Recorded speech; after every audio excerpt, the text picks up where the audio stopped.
Bon, alors, si je dérive par rapport au temps, ça fera exponentielle 2... 69 électronvolts. 57, 69. 58, 59, 13h42, 4, 5. Tu trouves pas que la mécacu c'est vachement une question de calcul quand même? Non. Et toi tu t'en sors? Bah ouais, regarde des trucs sur internet, genre comme par exemple.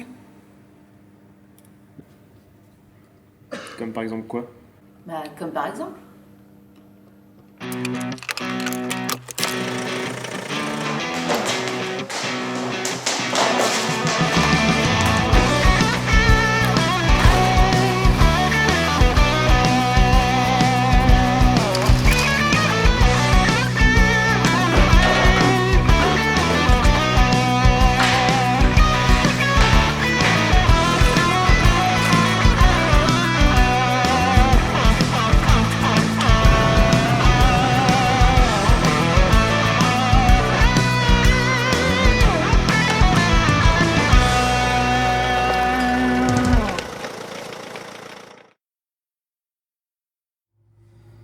Ah, la méca quantique.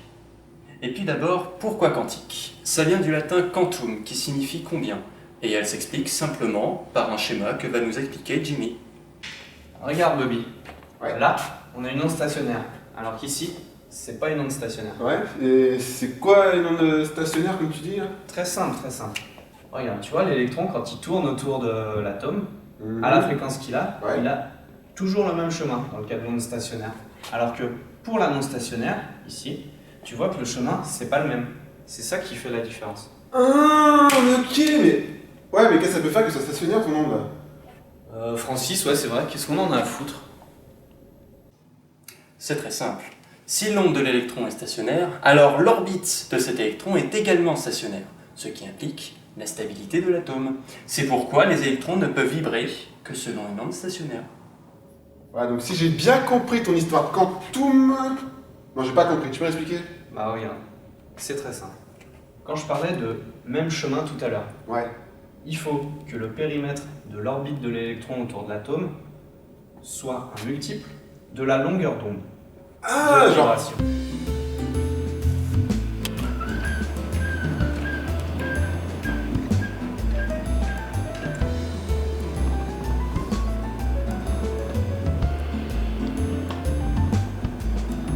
Oh, une formule. Ok, n lambda quoi. Exactement, c'est tout à fait ça. C'est tout con. Eh oui, Putain. En effet, pour que l'onde de l'électron soit stationnaire, il faut que le périmètre de l'électron soit multiple de la longueur d'onde de cet électron, ce qui implique un entier n caractéristique de la quantification. Cet entier n se retrouve aussi pour l'énergie, ce qui implique une quantification de l'énergie. Ouais, mais concrètement, comment elle s'exprime cette quantification d'énergie? Eh bien, grâce à la formule de l'énergie cinétique de Bohr, Oh, une formule. qui découle de la quantification du rayon. Putain, mais c'est cool. Moi, je me sens grave à l'aise là-dedans, moi. C'est... Ouais. Pourquoi on dit que c'est si compliqué? Et ce n'est pas si simple. Du fait de la petitesse des systèmes étudiés, des incertitudes subsistent dans les calculs, comme par exemple l'incertitude d'Heisenberg. En effet, ce principe nous dit qu'on ne peut pas connaître en même temps la position et la vitesse d'une particule. Et c'est pour ça qu'on a des probas, si je ne m'abuse, non? Tout à fait. À cause de ces incertitudes, on ne peut calculer que des probabilités. Par exemple, connaissant la vitesse d'un électron, on ne peut calculer que la probabilité de présence de ces électrons à un endroit donné. Ah, mais j'ai compris un truc. C'est trop bien. Attends, en fait, t'as l'électron, il est en 3D là-dedans, là, tu vois. Il bouge un peu comme une mouche. Il fait ça, tu vois. Nous disions donc, nous introduisons ici une fonction d'onde psi.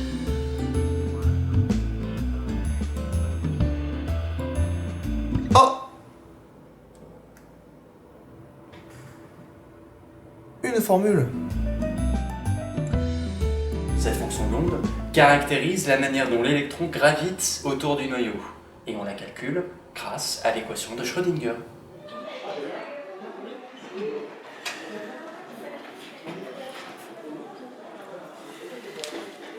Les calculs engendrés par cette équation sont aussi plaisants que les démarches administratives à CPE. Mais je comprends pas, les démarches, elles sont pas plaisantes pourtant. Eureka! I got it!